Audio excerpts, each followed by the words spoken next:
Hi ma'am, good morning. So ako po si RT, BPID, third year. So para po sa atin, nasa po kami na mag-interview. So ano ma'am, tanongin ko na kulang kita about short naman po ng gano'n matagal na po kayo nagtuturo dito? Almost 11 years. Tapos ma'am, kailan po kayo nag-start tuturo ng ICT? I forgot the date na, but I think more than 5 years or 8 years. So, pwede po ba kayo mag-share ng mga experiences sa pagtuturo ng ICT at may personal ano po yung mga challenges? Teaching ICT to students is very challenging, especially dun sa mga batang walang background sa ICT. Hindi sila nakakahawak ng computer, pero nakakatuwa kasi at the end of the day, pag kagain sila ng confidence maghawak ng computer, so sila natututo na sila mag-explore. So doon ako nakakagain ng fulfillment, ng joy sa pagtuturo ko ng ICT. Pag nakita kong kaya na nilang gumawa ng sarili lang nila. Thank you, ma'am. So, ito po yung first question, ma'am. Do you have an ICT facility in the school? And what composes this facility? Yes, we have an ICT room or computer room. And we have computers. In the ICT, we have 3 host servers. And then we have 46 virtual computers.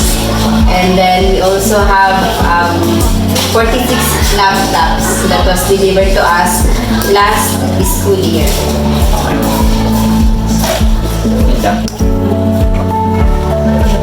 Good morning, ma'am. This is your second question. By the way, I am today Melissa National. I am third year and BPN student. So the question is, who are allowed to use the facility? The students are allowed to use the facilities as the computer room as long as there is a teacher that will be monitoring them and that will be guiding them, who will facilitate their use of computer.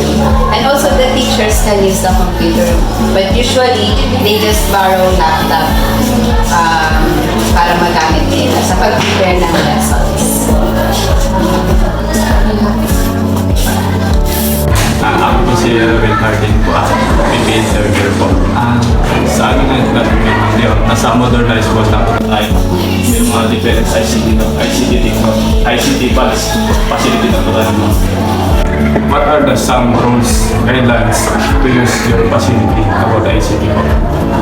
So I have just simple rules for the computer. First is so there is no food and drinks allowed because as you all know, food is the number 1 cause of masira pa yung mga computer components. Especially the drinks, pag na-spill, di ba, pag natapon. So, possible talaga siya na makaka-damage.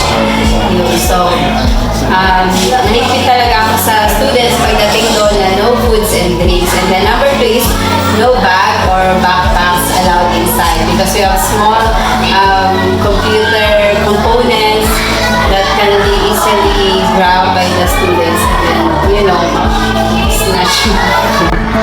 Diba? So, yun. Pagdating naman po doon, for example, problem din po tayo sa pagdating sa ICT facility. How do you handle po yung mga sub-problems? Problems like technical problems. The technical problems that we usually encounter here is the brownout, loss of power. Pagka ganon, we can do nothing about that because that's uncontrollable naman. Pagka ganon, syempre stop na yung klase, tapos ma-distract na yung klase, ano na lang, more on instructional materials na lang. So yung hands-on nila, pagbalik na lang ulit ng computer. Kung baka doon na mas reliable po yung teaching ninyo kasi may option A at saka option B. Yes. So, okay. Good morning po ma'am. Ako po si Nikita Bula from PNP po. Ang question is, what are the e-safety rules that need to be followed by any nurse? Okay, so I usually remind my students kapag nag-online sila, syempre maglalagin sila, di ba? So they have to log out all their accounts sa lahat ng gadget na ginagamit nila, especially pag gagamit sila sa mga computer shops. And then, yung mga infos na ilalagay nila doon is, kumbaga, huwag nila masyadong ilagay yung information about them. And dapat be careful din sila sa pag-post ng mga anything sa Facebook or sa internet.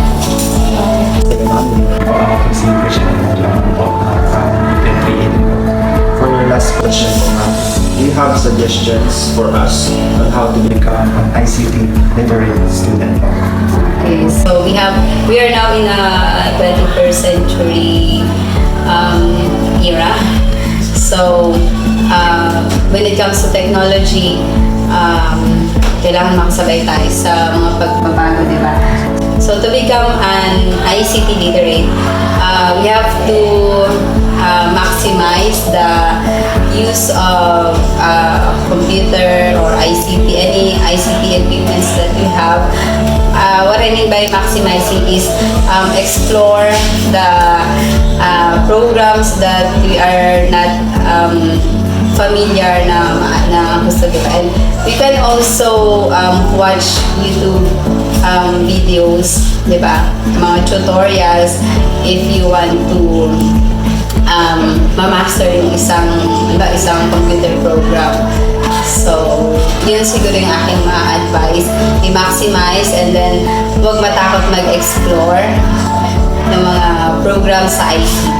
So, and then mag-upskill talaga tayo ng ating mga kaalaman, knowledge sa paggamit ng ICT.